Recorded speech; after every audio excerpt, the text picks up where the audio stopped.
बिस्मिल्लाहिर्रहमानिर्रहीम।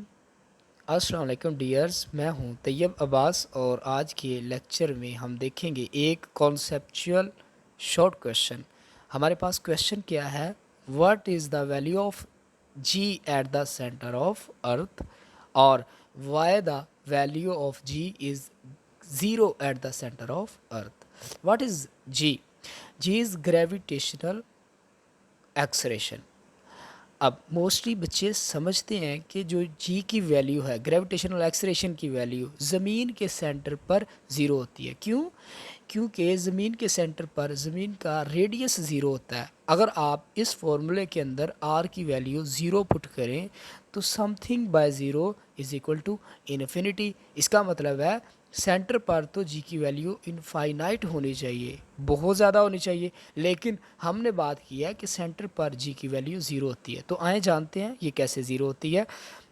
इसी फॉर्मूले के अंदर अगर आप इन तमाम फैक्टर्स की वैल्यू पुट करें तो आपके पास at the surface of earth gravitational acceleration will be equal to 10 metre per second square. यानी कि ये वाला फॉर्मूला तब लगाते हैं जब कोई भी ऑब्जेक्ट ज़मीन की सतह पर पड़ा हो। अब ये फॉर्मूला कैसे आता है? According to law of gravitation, F is equal to G M M over R square. ये ग्रेविटेशनल फोर्स है जो इस फॉर्मूले से कैलकुलेट की जाती है जब दो ऑब्जेक्ट के दरमियान फोर्स ऑफ अट्रैक्शन लग रही हो। तो अब देखिए बेटा, ये जो स्मॉल एम है ये मैस ऑफ ऑब्जेक्ट है, और जो कैपिटल एम है ये मैस ऑफ अर्थ है। यानी कि ऑब्जेक्ट और मैस ऑफ अर्थ के दरमियान जो फोर्स ऑफ अट्रैक्शन है ये इसके इक्वल होती है। अगर आप देखें तो F is equal to weight और weight is equal to M g. यानी कि ये जो ग्रेविटेशनल फोर्स है वो किसी भी ऑब्जेक्ट के वेट की वजह से होती है। किसी भी ऑब्जेक्ट का जितना वेट होगा उतनी उसके ऊपर ज़मीन की फोर्स ऑफ अट्रैक्शन लगेगी। तो आप जानते हैं F is equal to W, W is equal to M G. अगर आप इस एफ की जगह पे एम जी पुट करें क्योंकि ये वेट के इक्वल है, तो M G is equal to G M M over R square. ये मैथ इस मैथ से कैंसिल हो जाएगा, तो ये आपके पास ग्रेविटेशनल एक्सेलरेशन का फॉर्मूला आ जाएगा G M over R square. यानी कि ये वाला फॉर्मूला तब यूज़ करेंगे जब ऑब्जेक्ट ज़मीन की सतह के ऊपर पड़ा हो, एट द सरफेस ऑफ अर्थ। लेकिन अगर ये जिसम ऊपर की तरफ मूव करे तो यहाँ पर आर प्लस एच, क्योंकि हाइट की तरफ जा रहा है ऊपर की तरफ, यानी कि जब जिसम ऊपर की तरफ जाता है तो यहाँ पर हम हाइट को इस रेडियस के अंदर ऐड कर देते हैं, तो यूँ R plus h whole square आ जाता है। तो जब आप ऊपर की तरफ मूव करते हैं तो ग्रेविटेशनल एक्सेलरेशन की वैल्यू डिक्रीज़ होती है, और जब ऑब्जेक्ट नीचे की तरफ ज़मीन की तरफ डाउनवर्ड डायरेक्शन में आता है तो जी की वैल्यू इंक्रीज़ होती है और यहाँ पर आकर मैक्सिमम यानी कि 10 हो जाती है। और जैसे ही अगर आप इस ज़मीन में से होल निकाल दें और जिसम नीचे की तरफ मूव करे तो तब जी की वैल्यू इंक्रीज़ नहीं बल्कि फिर से डिक्रीज़ होना शुरू हो जाती है। और जैसे जिसम ज़मीन के सेंटर पे आता है तो जी की वैल्यू, ग्रेविटेशनल एक्सेलरेशन की वैल्यू ज़ीरो हो जाती है। तो आए देखते हैं ये कैसे ज़ीरो होती है। अब देखिए बेटा, ऑब्जेक्ट नीचे की तरफ आ रहा है ऐसे, और फ़र्ज़ कर लें उसने यहाँ से इतनी डेप्थ पे आ गया है। तो अब अगर आप इस फॉर्मूले को देखें तो बेटा यहाँ पर आपके पास जो ज़मीन का रेडियस है वो आर माइनस डी होगा, क्योंकि इतना डिस्टेंस आप नीचे की तरफ मूव कर चुके हैं, इसीलिए अब बाकी जो ज़मीन का रेडियस है वो आर माइनस डी होगा, क्योंकि रेडियस में कमी होगी। कितनी कमी हुई? डी। तो आर में से डी को कम कर दें। अब देखो बेटा, आप मूव कर रहे हैं नीचे की तरफ। अब हम बात करेंगे ज़मीन की डेंसिटी के बारे में। आपने लिखना है as by this formula G is equal to G M E divide by R square. अब अगर आपने मैस ऑफ अर्थ यहाँ पे इसका फॉर्मूला पुट करना है तो आप जानते हैं density is equal to mass over volume. मुझे यहाँ पर मैस ऑफ अर्थ फाइंड करना है, तो ये वॉल्यूम इधर डिवाइड हो रहा है, इधर आकर मल्टीप्लाई होगा, तो density into volume is equal to mass of earth. अब देखिए यहाँ पर डेंसिटी क्रॉस वॉल्यूम, क्योंकि हम इस ज़मीन को सफ़ेयर कंसिडर कर रहे हैं और सफ़ेयर 3D होता है, और इस 3D का जो वॉल्यूम होता है 4 बाय 3 पाए आर स्क्वायर। यहाँ पर स्क्वायर नहीं, सॉरी, आर क्यूब आ गया क्योंकि हम वॉल्यूम की बात कर रहे हैं और आर से मुराद है रेडियस ऑफ अर्थ, और ये मेरे पास R cube is equal to mass of earth.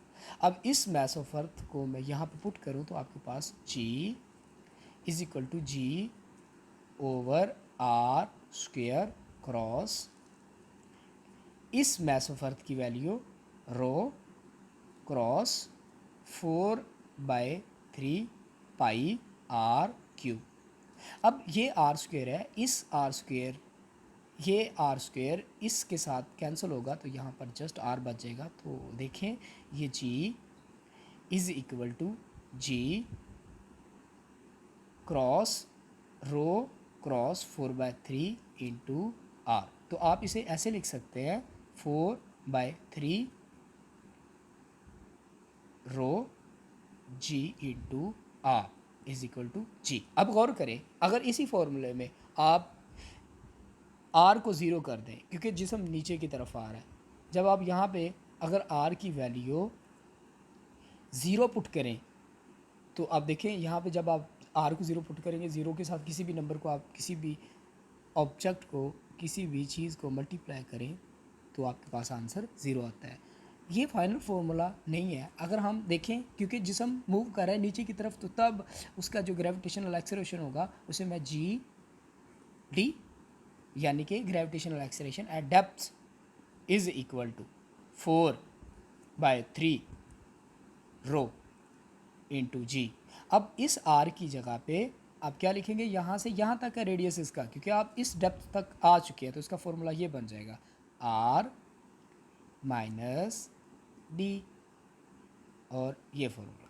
अब गौर करें यहाँ पर भी अगर आप इसी डेप्थ को इक्वल कर दें, यानी कि आप इस गहराई को आर के इक्वल कर दें, ये जो गहराई है आपकी बिल्कुल आर के इक्वल हो जाए, यानी कि आर जो डेप्थ है, जो गहराई है जिस आप जा रहे हैं ज़मीन के नीचे, तो आर की इक्वल करो तो यहाँ पर आर की वैल्यू यानी कि D is equal to R है। अगर आप डी की जगह पे आर पुट करें तो आर में से आर निकालोगे तो भी आंसर क्या हो जाएगा, ज़ीरो हो जाएगा। तो इसका मतलब है एट डेप्थ जब कोई भी ऑब्जेक्ट ज़मीन के सेंटर पे होता है तो तब आज जी की वैल्यू ज़ीरो हो जाती है। आप इसे यूँ भी लिख सकते हैं 4/3 रो जी।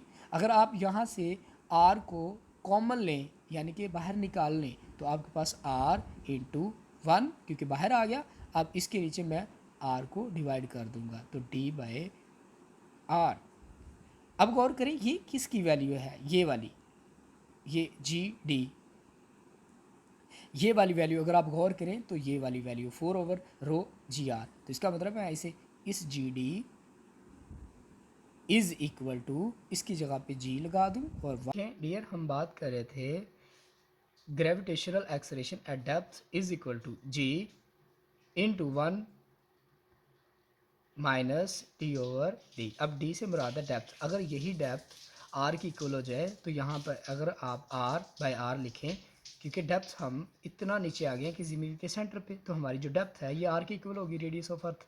तो R divide by R, R में से कैंसिल हो जाएगा, यानी कि आर डिवाइड बाय आर ये आपस में कैंसिल होगा तो इक्वल टू 1।